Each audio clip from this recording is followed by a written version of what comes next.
My parents demanded I let my sister use my EV and charger rebate. Share your charger. She's pregnant. I left it locked. The next night, the head cracked, the meter spiked at 2:11 a.m., and a rebate claim hit my name. I sent the serial and permit. Then the investigator looped me into a three-way with the applicant already on the line. It all started on a Sunday afternoon. I'd been feeling under the weather, a low-grade flu that had sapped my energy, so I'd bowed out of the weekend family picnic. It was a small blessing, really. My parents, along with my 7-month pregnant older sister Evelyn and her husband Ethan, had borrowed my EV for their 2-day, 1-night trip to the lake. I didn't mind. My 2023 Kia EV6 was my pride and joy, a sleek, midnight blue testament to my commitment to a smaller carbon footprint. They had an older, second-hand Nissan Leaf with a range that made Ethan nervous on any trip longer than a grocery run. I figured they wanted the peace of mind and, more cynically, to save a few bucks for their SUV. Usually, when my family borrows my car, they do the mailbox routine. Drop the keys through the slot, send a thumbs-up emoji, done. Simple, clean, boundary-respecting. But this time, my doorbell chimed. Through the peephole, I saw the whole clan clustered on my doorstep, looking windswept and slightly sunburnt. A pang of annoyance hit me. I was in my rattiest sweatpants, hair thrown up in a messy bun, and the last thing I wanted was to play hostess. Still, it was family. I pasted on a weak smile and opened the door. "We just wanted to drop off the key in person and see how you were feeling," my mom, Carol, chirped, bustling inside without an invitation. My dad, Frank, followed with a quiet nod, while Evelyn and Ethan shuffled in behind them. "I'm okay, just tired," I said, my voice a little hoarse. "You guys could have just left the key." "Nonsense, we wanted to see you," Evelyn said, placing a hand on her prominent baby bump. She looked around my tidy, minimalist living room. Her eyes, however, didn't linger on the art or the furniture.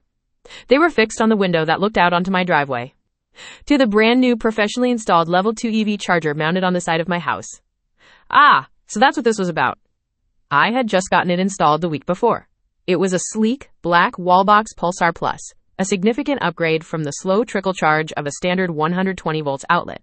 The installation had been a hefty out-of-pocket expense, but I'd done my homework. The federal government, in its push for green energy, was offering a substantial 30% tax credit on the purchase and installation costs, which in my case would amount to a significant rebate. My state had a similar program, and combined, I was looking at getting back nearly $7,500. It was a huge factor in my decision to invest in the proper hardware. "Wow, Sterling, that new charger is really something," Ethan said, trying to sound casual. He was an IT guy, but he had the social grace of a system error. Evelyn pounced on the opening. "It really is," she sighed dramatically, sinking onto my sofa. "So convenient. I wish we had one. The public charging stations are getting so expensive, and we have to save every penny for the baby." Here it comes, I thought, my internal alarm starting to blare. She looked directly at me, her expression a calculated blend of wistfulness and entitlement. "You should just buy one for me. Consider it an early baby gift. For your future niece or nephew." I blinked, momentarily stunned by the audacity. Before I could formulate a polite but firm, "Hell no," my mother swept in like a vulture circling a fresh kill.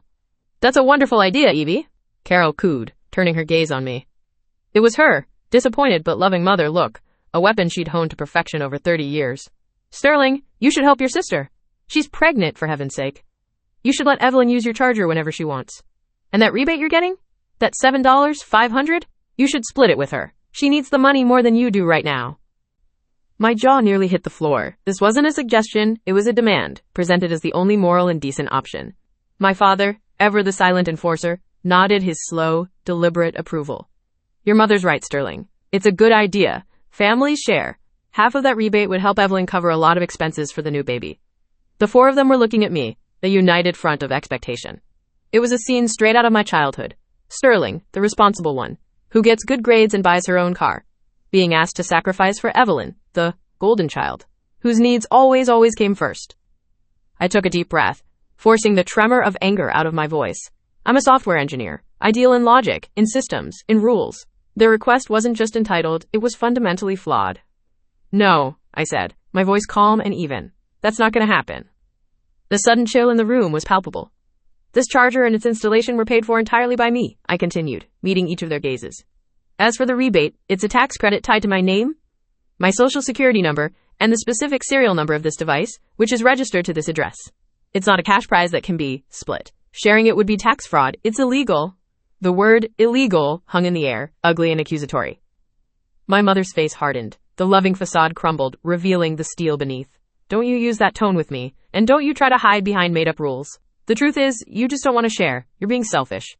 Selfish? I shot back, my composure finally cracking. I just let you use my $30,000 car for 2 days, free of charge.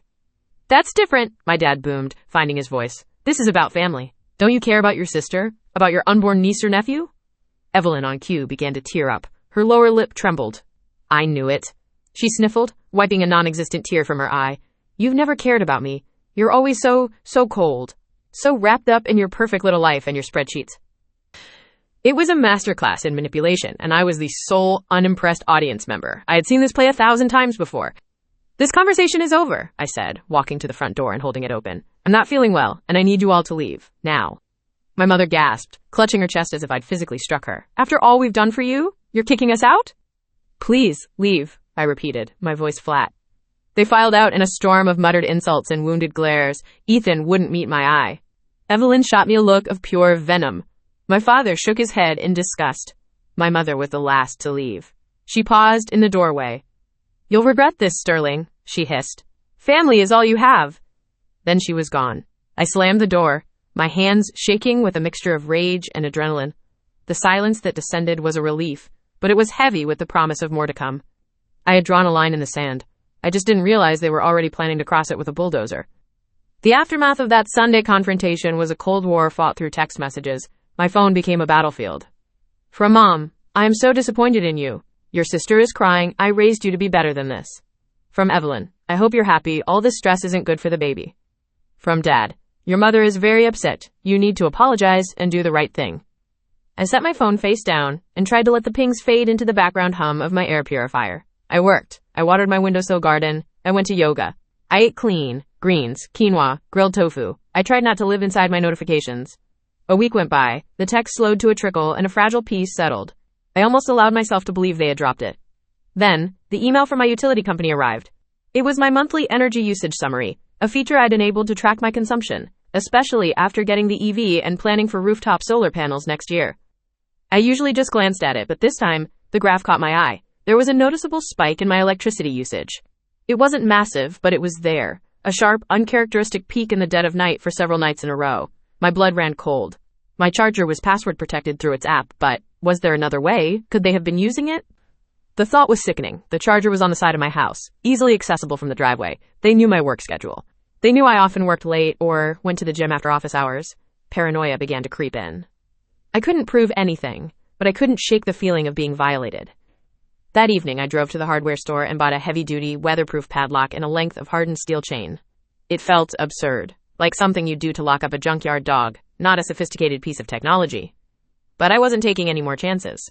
I looped the chain through the charger's handle and the coiled cable, securing it tightly to the mounting bracket. It was ugly and clumsy, but it was a clear, physical deterrent. No one was using this charger without my permission again. The next day was a long one at work. A critical server migration had me at the office until well after 10 p.m. I drove home through the quiet suburban streets, my mind still churning through lines of code, feeling utterly exhausted. As I pulled into my driveway, my headlights swept across the side of my house, and my heart stopped. Something was wrong. The charging cable, which I had left neatly coiled, was dangling limply. The heavy padlock was gone. I slammed the car into park and scrambled out, a wave of dread washing over me. I ran to the charger. The chain was gone. The charging head itself, the J1772 connector that plugs into the car, was on the ground. I picked it up. A large, spiderweb crack ran across the hard plastic casing, and the latching mechanism was shattered, clearly broken by force. It looked like someone had tried to pry it off or smash it open. My breath hitched in my chest. This wasn't just a sneaky attempt to steal electricity anymore. This was vandalism. This was a deliberate, violent act of destruction. My engineer brain took over, pushing past the initial wave of furious panic. Evidence. I needed evidence. I pulled out my phone, my hands shaking so badly I could barely operate the camera. I took photos from every angle. The broken head, the scuff marks on the wall mount, the ground where the lock and chain were missing. Then, I opened my utility company's app. My fingers flew across the screen, navigating to the real-time usage monitor. I scrolled back through the history, my eyes scanning the graphs. There it was. The nightly spikes I'd noticed before. Small sessions of an hour or two. And then, last night, at precisely 2:11 a.m., there was an enormous vertical spike in power consumption. A massive draw, far larger than any of the previous ones. It lasted for only a few minutes before flatlining, the energy signature of a device drawing maximum power and then suddenly failing. Or being broken. The pieces clicked into place with horrifying clarity. They had been sneaking over for a week, using my charger. When they found it locked, they came back with tools. They broke the lock, and in their rage or haste, they broke the charger itself. As I stood there in the cold night air, reeling from the violation, my phone buzzed with a new email notification. The subject line made my blood freeze over. "Thank you for your EV charger rebate submission." I opened it with a sense of dreamlike horror. The email was from the State Green Energy Initiative. "Dear applicant," it read, "we have received your rebate application for residential EV charging equipment. Your claim is now in processing." My heart hammered against my ribs. I couldn't breathe. They hadn't just used my electricity. They hadn't just broken my property. They had used my name, my address, and the serial number of my device to fraudulently apply for my $7.500 rebate. I stared at the screen and felt something click into place. Not a realization, a confirmation. Because somewhere in the back of my mind, the puzzle pieces had been lining up. Evelyn's wow. Ethan's little tech murmurs, the weird night usage, the crack. It was one thing to be selfish. It was another to be right. Before I tell you what I did next, you need to understand the ecosystem of my family. You need to understand how we got to a place where they thought this was an acceptable or even justifiable course of action. Let's start with me. My name is Sterling. I'm 30 years old, and as I mentioned, I'm a software engineer. My brain is wired for logic, for cause and effect, for clear and defined parameters. I live my life by a certain code, both literally and figuratively. I'm meticulous, organized, and I believe in personal responsibility. I bought my EV because I did the research on carbon emissions and wanted to make a conscious choice. I'm the kind of person who reads the terms and conditions. The fine print matters to me. Rules and laws aren't just suggestions. They're the framework that keeps society from descending into chaos. This worldview, as you can imagine, often puts me at odds with my family. Then there's the opposition, as my lawyer would later call them. My parents, Frank and Carol, are in their early 60s. They come from a generation that values family above all else, but their definition of family is warped. It's a hierarchy, not a partnership. In their eyes, the family unit is a single entity, and individual boundaries are seen as selfish affectations. Their core philosophy is that the needs of the many, or in our case, the wants of their favorite child, outweigh the rights of the one. They aren't evil people, not in the traditional sense. They are, however, profoundly weak, ruled by a desperate need to keep the peace and enable the whims of their most demanding child. They are classic enablers, papering over cracks in the family foundation with sacrifice, specifically my sacrifices. And that brings us to the golden child, my older sister, Evelyn. At 32, Evelyn has drifted through life on a cloud of unearned confidence and manufactured crises. She's never held a job for more than a year, floating from one passion to the next, always supported by a financial cushion from my parents or her long-suffering husband, Ethan. She is an expert at weaponizing her perceived vulnerability. When she was single, it was her loneliness. When she was dating, it was her heartbreak. And now her pregnancy was the ultimate trump card, a biological shield against any and all criticism or responsibility. In Evelyn's world, she doesn't just want things, she deserves them. And anyone who denies her is, by definition, a monster. Her family's mantra, do what's cheapest/gets us the most, is her life's creed. This dynamic was established early. I was the responsible one. When I got straight A's, it was expected. When I won a scholarship to college, it was a good, practical choice. When I saved up and bought my first car, a sensible used Honda, my dad nodded and said, "That's my girl, always thinking ahead."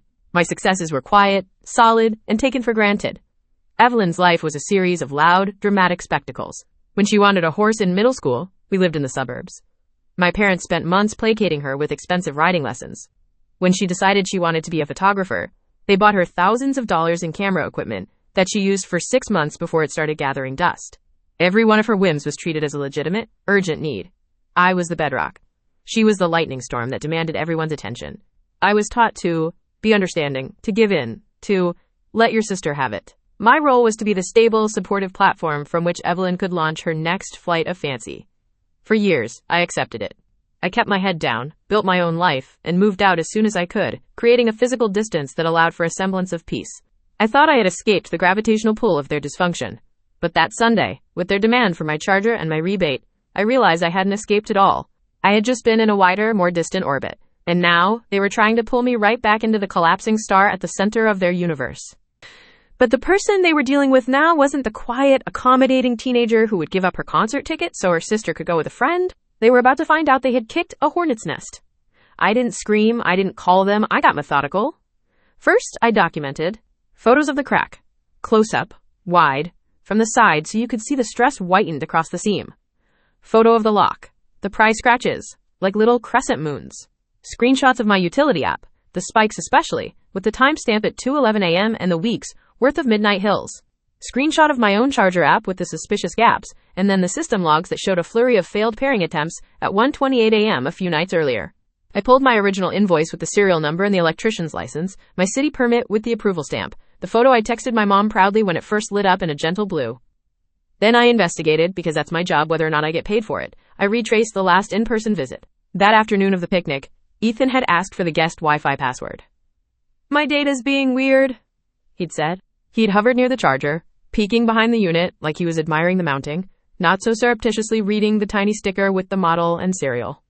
The charger brand has a local web interface. You can reach it from inside the network if you know the IP. I checked my router logs. There were connections to the charger from a new device, something generic that screamed, "Android, but I'm hiding." There had also been a flurry of failed logins to the vendor's cloud portal around the same time. I hadn't thought much of it then. I thought it was my app trying to reconnect after a firmware update. Now my stomach dropped as if I'd missed the last step on a flight of stairs. I replayed the timeline of the nights, because patterns are confessions. It looked like this.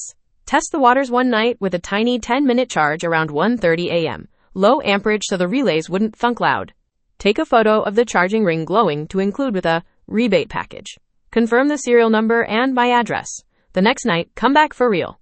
Kneel in the dark, plug in your own car, run it slowly for hours. When you yank it out, you're in a hurry, the angle is wrong, and the head cracks. You swear under your breath, scuttle away. Meanwhile, the utility meter records a bell curve bulging in the small hours. The app which you've tricked into a reset has logging gaps, and in the morning, a rebate application slides into a queue under my name because the applicant had everything needed. Serial, permit, a photo, and a convenient P.O. box for the disbursement card. It wasn't a coincidence. It was a plan. So I called the rebate program. I got a human on the line. Somebody with a voice that told me they've heard everything. I explained, calmly, that I had not submitted an application and that someone else had, using my information and my serial number. I gave her the case number from the email, my own permit number, and my address. I told her I had reason to believe my equipment had been tampered with, and that I had documents and logs. She took my email. I sent a neat bundle. Photos, screenshots, invoice, permit, a short chronology that read like a diary entry, written by a furious librarian. She thanked me for being organized, rare praise that could make me weep, and said she would escalate it. The next afternoon, I got a call from a man who introduced himself as David. He was an investigator, he said, with the utilities Consumer Protection and Fraud Division. His voice was steady in a way that lowers your blood pressure.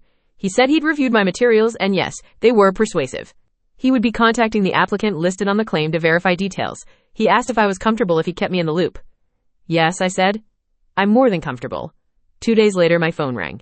Sterling, he said, I have the applicant on the line. I'd like to do a 3-way call to clarify some information. There was a click, the ambient hush of a second line opening, a soft breath, and the subtle sound of someone arranging a lie inside their mouth. Hello, Evelyn, David said, crisp, professional, neutral. Thank you for holding. I have Sterling on the call now as well.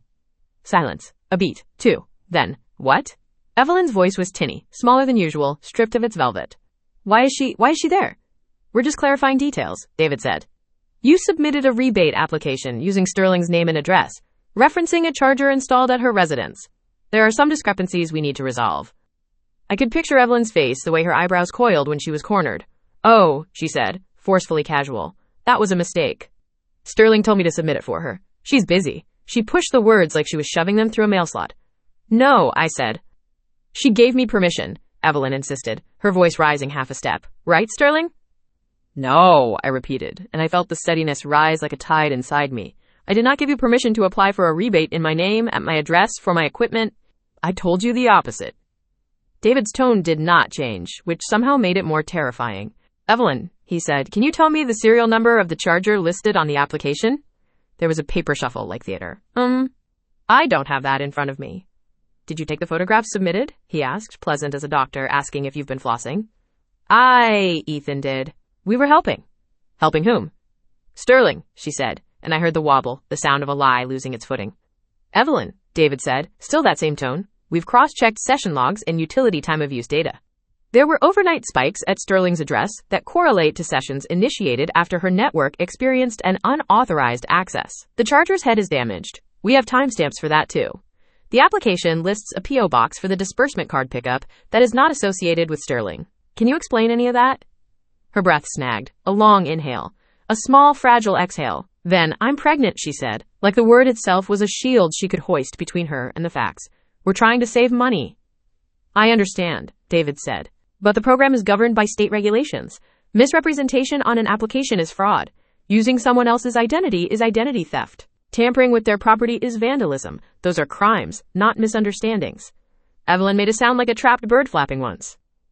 Sterling always has everything. She doesn't even need. She stopped. The sentence fell apart in her hands. I didn't gloat. I didn't say I told you so. I didn't say anything. The quiet felt like cotton. David let the silence sit, then said, We'll be forwarding this to the appropriate authorities, including our internal compliance and, if necessary, local law enforcement. Evelyn, you have the right to seek counsel.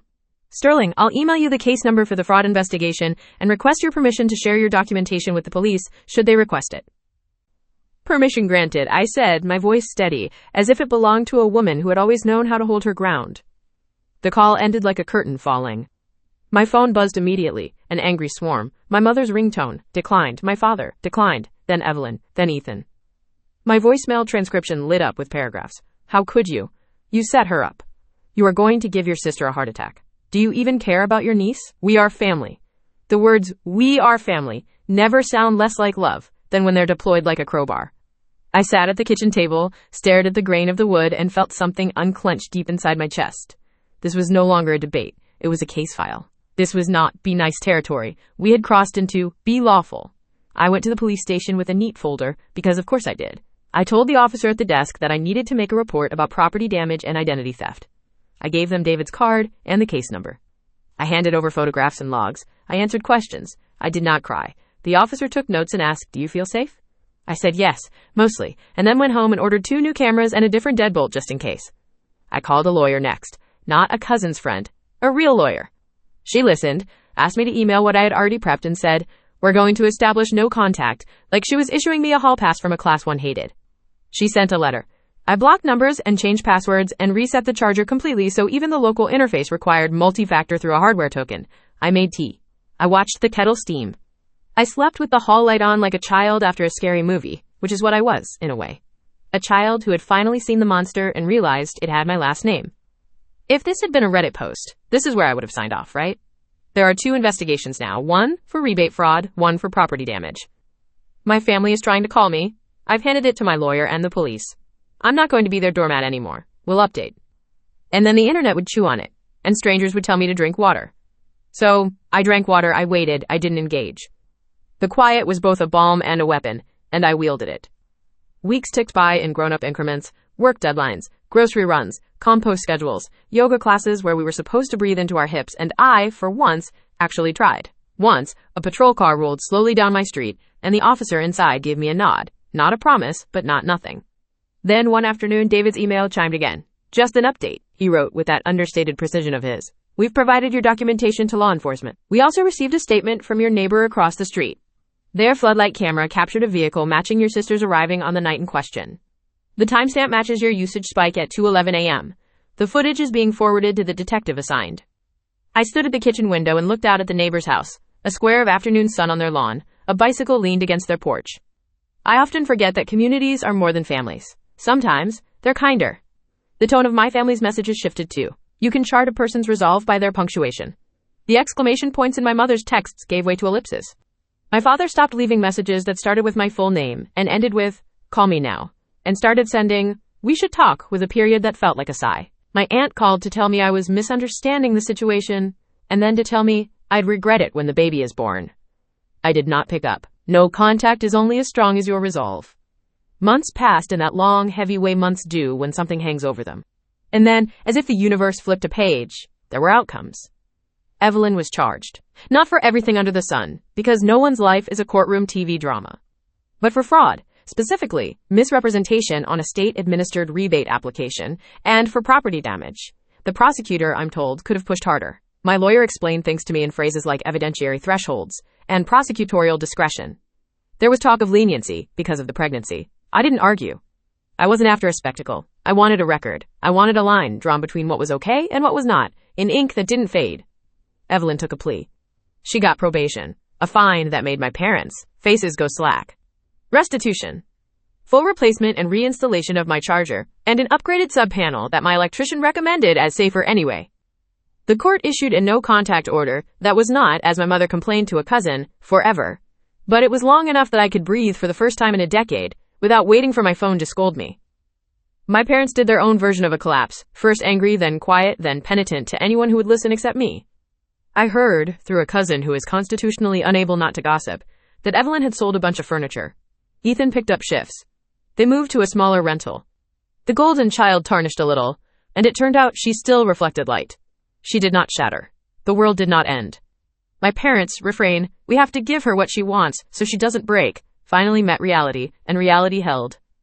I had a new charger installed by a different company, with a beefier clamp, and a lock that looked like a prop from a heist movie. I added a camera to the garage with a field of view that left no blind spots. I put the Wi-Fi on separate VLANs like a paranoid network admin. I disabled anything that rhymed with guest. My electrician, a man named Luis with forearms like tree trunks and a calm, dadly vibe, shook his head at the cracked head on my workbench and said, "People do the strangest things in the middle of the night." He tightened bolts with a patient authority that felt like safety. You know what else I installed? Boundaries. Not the wobbly, conditional ones I grew up with. The Weir family. Kind you unhook whenever someone cries. I mean the kind with hinges and locks. The kind that click. I've thought a lot since then about the word selfish. It got thrown at me like a brick that day in my kitchen. Here's what I've come to believe. Selfishness is taking what isn't yours because you feel entitled to it. Boundaries are the opposite. Boundaries are how you say, "This is mine, and that is yours, and we can love each other across that line without trying to smudge it." When people ask me how it felt to be on that three-way call to hear my sister's breath catch when she realized the story wouldn't bend to her, here's what I tell them. I felt sad. Not gloaty, not victorious. Sad for the little kid version of us. The two girls in matching pajamas who deserve parents who said no to both of us sometimes. Sad for the ways we got scripted into roles we didn't write and kept acting them out long after the credits should have rolled. Sad that with the baby and all became a battering ram instead of a plea for help delivered honestly. But I also felt something else. Relief. The relief of gravity reasserting itself. The relief of telling a man with a clipboard and a badge, "Yes, that is what happened," and having him say, "We'll take it from here." The relief of not being the family's IT department, therapist, financier, and scapegoat all at once. The last time I talked to David, it was to say thank you. He deflected it, like the good ones do. "You did the right thing early," he said. "You documented. You didn't escalate emotionally. You kept it factual. That makes our job possible." I want that on a tote bag. Or maybe on a plaque in my garage. Keep it factual, document early, install locks you trust. Do I miss my family? I miss a version of them that maybe was never real. I miss the idea that we might have a group chat that wasn't a battleground. I miss my mother's laugh before it got weaponized. I miss my father's pride before it became a ledger. But I don't miss the way my heart used to shrink when my phone lit up. I don't miss shrinking.